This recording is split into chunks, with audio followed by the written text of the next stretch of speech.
बिस्मिल्लाहिर्रहमानिर्रहीम। अस्सलाम वालेकुम दोस्तों, जो भी आप फ्रूट्स खाते हैं जब नाज़ा कीजिए और कोई गमला लेकर लगा दीजिए।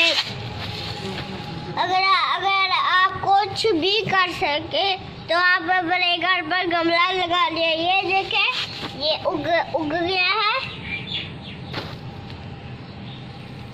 और ये देखें मैंने उगाए थे, ये कितने बड़े हो गए। ये मैंने नर्सरी यार मददगार के लिए बनाई है। अस्सलाम वालेकुम एवरीबॉडी, मेरा नाम अब्दुल रफी है। जो भी आप फ्रूट्स खाते हैं उनके बीज तैयार ना करें, उनको किसी गमले पे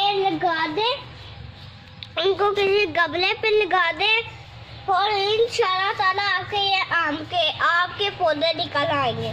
तो ये देखिए, मैं आलू खाड़ के पौधे लगाने लगा हूँ, ऐसे।